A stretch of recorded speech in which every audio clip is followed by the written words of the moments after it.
Hello दोस्तों, स्वागत है आप सबका हमारे यूट्यूब चैनल आरएम एकेडमी में।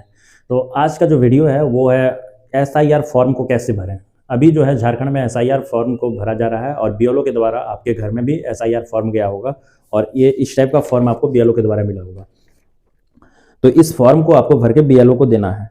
तो देखिए इसमें कुछ गलतियां ना हो जाए, जिसके चलते ये हम इस टॉपिक पे आज वीडियो बना रहे हैं। तो देखिए इसमें क्या क्या हमको किस किस बात को ध्यान में रखना है उसके बारे में जानेंगे। देखिए सबसे पहले जो है इस फॉर्म को जो है नीले या तो फिर काले पेन से, बॉल पेन से भरना है, जेल पेन का उपयोग नहीं करना है।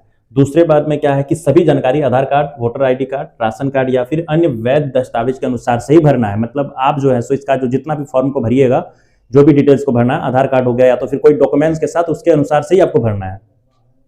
नाम हो गया पिता का नाम या तो फिर जन्म तिथि, ये सब चीज जो है सो सही सही से भरना है, इसमें कुछ गलती नहीं होना चाहिए।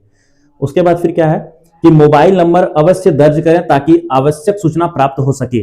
फॉर्म भरते समय आप मोबाइल नंबर को ध्यान में रख के डालना ही है, उसको भरना ही है, क्योंकि आपका फॉर्म में कुछ त्रुटि पाया गया तो आपको क्या हो सकता है कि संपर्क कर सकते हैं बीएलओ उस नंबर के थ्रू से और इस स्विच को आप सुधार कर सकते हैं, नहीं तो फिर आपका फॉर्म जो है बाद में रिजेक्ट कर जाएगा।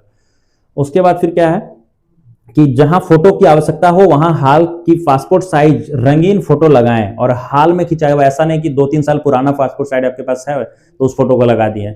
आपको जो है सो 1 महीना पिछला, 1 महीना का ही फोटो होना चाहिए, उसी को लगाना है। और दूसरा नंबर में क्या है कि जो आप उसके साथ दस्तावेज लगाइएगा, आधार कार्ड या तो वोटर आईडी का, जिसका भी जेरॉक्स लगाइएगा उसमें अपना साइन कर दीजिएगा, सिग्नेचर, उसमें हस्ताक्षर अपना जरूर कीजिएगा। उसके बाद क्या है कि सभी कॉलम को जो है सो अच्छे से भरना है और उसके बाद कोई भी आवश्यक कॉलम को खाली नहीं छोड़ना है। उसमें जितना भी फॉर्म में बताया गया सबको भरना है, किसी को खाली नहीं छोड़ना है। दूसरा नंबर, फॉर्म भरने के बाद सभी विवरण को एक बार पुनः जांच लें। मतलब जितना भी फॉर्म को आप भरे हैं, जैसे भी भरे हैं, उसको एक बार देख लें कि कहीं कोई गलती नहीं हो गया हो। उसके बाद क्या है कि निर्धारित स्थान पर हस्ताक्षर एवं अंगूठे का निशान लगाएं। जहां पे आपको सिग्नेचर, हस्ताक्षर करने बोला गया, अंगूठे का निशान वहीं पे लगाना है। उसके बाद क्या है कि फॉर्म जो है आप एक सही समय पे आप फॉर्म को जो है बीएलओ के पास जमा करें। तो ये सब चीज जो है जानकारी था फॉर्म को कैसे भरना है, क्या क्या चीज को ध्यान में रखना है और इसमें जो विशेष जो बात है जिस पे ध्यान रखना है वो क्या क्या है।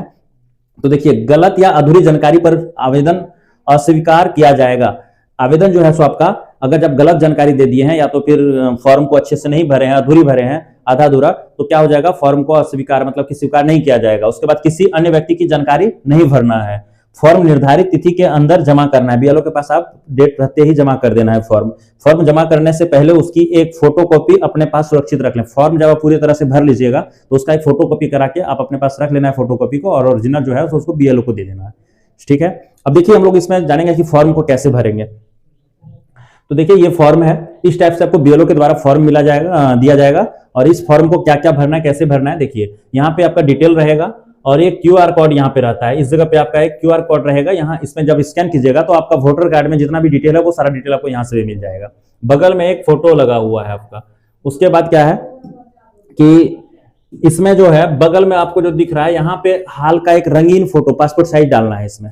ठीक है, अब देखिए अगर आपका 2003 के वोटर लिस्ट में नाम है तो उसके अनुसार से यहाँ पे डिटेल भरना है। मतदाता का नाम भरना है, इपिक नंबर भरना है, रिश्तेदार का नाम लिखना है। रिश्तेदार का नाम जैसे पिता का हो गया, माता का नाम, ये सब का नाम भरना, उससे आपका क्या संबंध है उस चीज को भरना है। जिला भरना है, राज्य भरना है, विधानसभा क्षेत्र का नाम लिखना है। उसके बाद फिर विधानसभा क्षेत्र की संख्या यहाँ पे लिखना है, भाग संख्या लिखना है, क्रम संख्या लिखना है। ये सारा डिटेल आप कब का भरिएगा तो 2003 का जो वोटर लिस्ट है उसके अनुसार से भरना है। और अगर आपका 2003 में नाम नहीं था तो आपको क्या करना है, इस डिटेल को नहीं भरना है, इसको नहीं भरना है, आपको इस डिटेल को नहीं भरना है। तब आपको क्या भरना है, जो 2003 के बाद में जो जिसका नाम चढ़ा है वोटर लिस्ट में, तो उसमें देखिए आपको यहाँ पे अपने रिश्तेदार का, माता का, पिता का, उसका डिटेल, किसी का डिटेल देना है। तो आप अपने से पिता का डिटेल, यहाँ पे पिता का नाम लिखना, पिता का एपिक नंबर क्या था 2003 का लिस्ट में।